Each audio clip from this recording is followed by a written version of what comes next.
Good morning student. Hindi कक्षा में आपका स्वागत है। आज हम पाठ 5 भोजन और स्वास्थ्य, जो कि हमारे शरीर के लिए बहुत आवश्यक है, ठीक है, इस पाठ को हम पढ़ते हैं।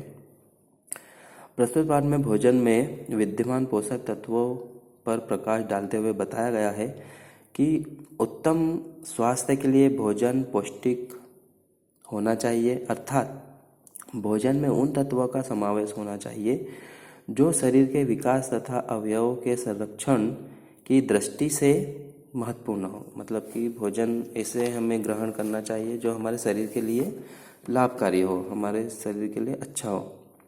तो हम पाठ में आते हैं। हमारी निरोगता और दीर्घ आयुष्य का आधार हमारा भोजन है, जिससे निरोगता मतलब बिना रोग, हमें कोई रोग न हो और हमारी आयु अच्छी रहे, है ना, हमारे स्वास्थ्य ठीक रहे। इसके लिए क्या आवश्यक है? भोजन। भोजन से हमें जीवन शक्ति मिलती है, अतः प्रत्येक व्यक्ति को अपने शरीर की आवश्यकता अनुसार भोजन ग्रहण करना चाहिए, ठीक है। मनुष्य को हमेशा अपनी आवश्यकता अनुसार, जितनी आपको भूख लग रही हो उतना ही भोजन ग्रहण करना चाहिए। भोजन में शरीर के पोषक देने वाले अनेक तत्व विद्यमान होते हैं, जिनकी अनुपस्थिति में शरीर खाना खाने पर भी भूखा रह जाता है। इसलिए यह आवश्यक है कि हम ऐसे भोजन का सेवन करें जो हमारे शरीर की आवश्यकताओं को पूरा करने के साथ साथ हमें उचित मात्रा में पौष्टिक तत्व भी दे। यदि हमारे भोजन में उन सभी तत्वों एवं पदार्थों का समुचित समावेश रहे जो शरीर के उत्तम विकास एवं अवयवों के संरक्षण की दृष्टि से महत्वपूर्ण हो, तो हमारा शरीर सदैव निरोगी और स्वस्थ रहेगा, ठीक है। शरीर को निरोगी एवं स्वस्थ रखने के लिए भोजन में मूल रूप से 5 प्रकार के पोषक तत्व होने चाहिए। कौन कौन से? प्रोटीन, कार्बोज, वसा, विटामिन और खनिज लवण, ठीक है। तो प्रोटीन पढ़ते हैं हम। शरीर की वृद्धि एवं विकास के लिए प्रोटीन एक आवश्यक पोषक तत्व है। इससे सशक्त मांसपेशियों, दिमाग और रक्त का निर्माण होता है। मतलब इससे हमारी जो मांसपेशियां रहती हैं, है ना, और दिमाग और रक्त का निर्माण होता है, न रक्त बढ़ता है, खून, ब्लड। प्रोटीन से कम करने की शक्ति मिलती है, काम करने की शक्ति मिलती है, और शरीर में बीमारियों से लड़ने की ताकत मिलती है। और शरीर में प्रोटीन की कमी के कारण शारीरिक विकास की गति रुक जाती है। अगर हमारे शरीर में प्रोटीन की कमी हो तो जो भी शारीरिक विकास होता है वह गति क्या हो जाती है? रुक जाती है, और हड्डियां कमज़ोर पड़ जाती है, रक्तचाप कम हो जाता है, बाल झड़ने लगते हैं और शरीर ऊर्जाहीन हो जाता है, मतलब कमज़ोर हो जाता है। शरीर में प्रोटीन की कमी दूर करने हेतु दाल, सोयाबीन, राजमा, मटर, मूंगफली, दूध, लस्सी, छाछ, पनीर व दही आदि का सेवन करना चाहिए। यह सब प्रोटीन के वस्तुएं हैं जिससे प्रोटीन मिलता है, ठीक है। इन वस्तुओं में प्रोटीन भरपूर मात्रा में पाया जाता है। मांसाहारी लोग अंडे, मांस, मछली आदि का सेवन करते हैं। वैसे तो प्रोटीन प्रत्येक आयु वर्ग के व्यक्तियों के लिए आवश्यक है, परंतु बढ़ते बच्चों और दूध पिलाने वाली माताओं की इसकी आवश्यकता अधिक होती है। अब आते हैं हम कार्बोज। कार्बोज शरीर को हर प्रकार का कार्य करने की ताकत देता है। कार्बोज हमें गेहूं, चावल, मक्का, आलू, कचालू, शकरकंदी, गुड़, शक्कर, चीनी, शहद आदि खाद्य पदार्थों से प्राप्त होता है, ठीक है।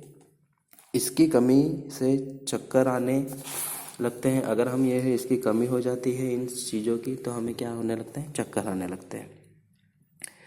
ठीक से भूख नहीं लगती है, व्यक्ति हर समय थका सा रहता है, किसी काम में मन नहीं लगता, चिड़चिड़ाहट होती है तथा मुंह में छाले भी हो जाते हैं। शरीर में कार्बोज की कमी से प्रोटीन की भी कमी हो जाती है, ठीक है। तो दोनों का होना जरूरी है, एक कार्बोज का और प्रोटीन का, क्योंकि जो प्रोटीन हम ग्रहण करते हैं वह ताकत देने में खर्च हो जाता है तथा अपना असली काम नहीं कर पाता। यह ध्यान रखना चाहिए कि केवल बैठे और लेटे रहने में तथा सांस आदि लेने में भी ताकत खर्च होती है। ये भी ध्यान रखना चाहिए कि अगर हम कुछ भी काम नहीं करते, सिर्फ बैठते हैं या लेटते हैं, है ना, और सांस लेते हैं, तो भी हमारी जो एनर्जी रहती है शरीर की वह कम होती है। जो लोग अधिक मेहनत का काम करते हैं उन्हें अधिक ताकत की आवश्यकता होती है। दिमागी काम करने वालों को प्रोटीन की अधिक व कार्बोज की कम जरूरत होती है। अब आता है वसा। वसा अर्थात चिकनाई का मुख्य कार्य भी शरीर को शक्ति देना है।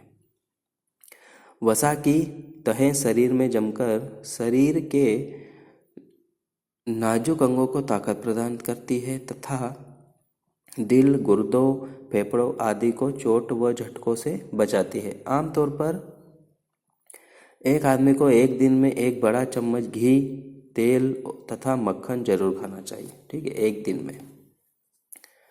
परंतु जो लोग वजन बढ़ाना चाहते हैं उन्हें अपने भोजन में घी, तेल व मक्खन की मात्रा बढ़ानी चाहिए।